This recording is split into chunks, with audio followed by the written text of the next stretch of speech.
A few years ago, I began to observe something in my own behavior that made me a bit uncomfortable.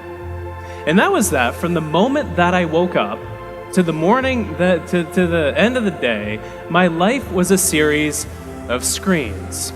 I started the day with the thing that woke me up first thing in the morning, my phone. And so I sat there in bed watching various cooking videos on Instagram and bouncing around between a bunch of different applications. But then it was time to get out of bed and cook breakfast. And so the thing that I focused then on, in addition to the omelet in the pan, was the iPad that was right next to the oven. And then it was time to do some work. And so I went to a different screen, which was attached to another screen itself. All the while, this little devil on my wrist was tapping and beeping and blooping and distracting me as I was trying to get important stuff done. But there was one particular offender out of all of these different devices that I wasted more time on than anything else. That was this dastardly thing, my phone. I could spend hours on this thing every single day. And so I decided to essentially, for all intents and purposes, get rid of the thing for a month. As an experiment, I thought I'm gonna live on this thing for just 30 minutes every single day at a maximum. And so this is the amount of time I have for maps. This is the amount of time to call my mother. This is the amount of time that I have for everything that I could possibly want to do, to listen to music, to listen to podcasts. And I observed what happened during this time. It took about a week to adjust downward into a new, lower level of stimulation.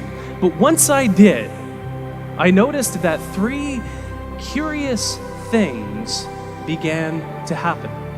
First, my attention span grew.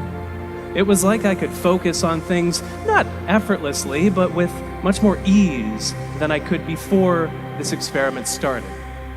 In addition to this, though, as I was going about the world, and especially when my mind wandered a bit, I had more ideas that my mind arrived at. And on top of this, I had more plans and thoughts about the future. Getting rid of one simple device led to these three effects. Why? Noticing this a few years back led me on this long journey to get to the bottom of what it takes to focus in a world of distraction. I poured over hundreds of research papers from front to back. My office, I don't know if you've ever watched one of those crime shows where somebody's solving a murder, and so they have this big Bristol board and there's string attached to papers, attached to memos, attached to newspaper clippings. This is like what the state of my office was. I flew out to meet experts around the world who study focus. I conducted more experiments on myself until the point I had 25,000 words of research notes about why this is the case. How does technology influence our attention and our ability to focus? I want to start with the attention spans that we have. This is how we pay attention to the world around us and how much control we have over our focus. The research around this particular area is fascinating. It turns out that when we two work in front of a computer, especially when our phone is nearby, we focus on one thing for just 40 seconds before we switch to doing something else. And when we have things like Slack open as we're doing some work, this lowers to 35 seconds. But the reason that this is the case is not what we might think after looking at the research. We think the problem is that our brains are distracted. But after looking at the research, this is what I've come to know as a symptom for the deeper problem, which runs much more deeply. It's the root cause of this distraction. It's not that we're distracted, it's that our brains are overstimulated.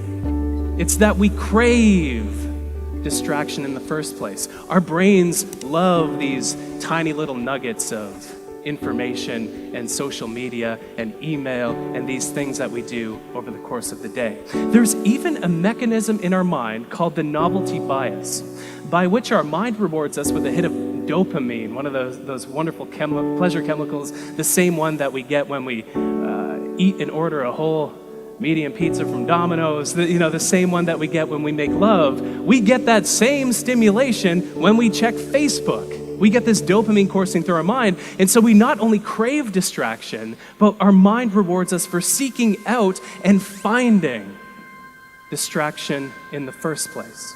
So this is the state of our minds today. We're at this hyper-stimulated state where we bounce around between these bunch of different objects of attention that are very, very stimulating for our mind. And so I thought, okay, if the phone had this impact on my attention span, what if I lowered how stimulated I was even more still? And so, this feeling that we experience when we go from being in a state of high stimulation into a state of low stimulation, it has a name. That name is called boredom. This restlessness that we feel when we have this super busy week and then we're lying on the couch on a Sunday afternoon thinking, all right, what am I doing now? So I put out a call to the readers of my website and I asked them, what is the most boring thing that you can think of doing? I'm gonna make myself bored for an hour a day for a month. And so I did some stuff that I still am upset about from my readers to this day. Day 1, I read the iTunes terms and conditions for 1 hour. It's actually shorter and more readable than you might think. Day 4, I waited on hold with Air Canada's baggage claims department. It's very easy.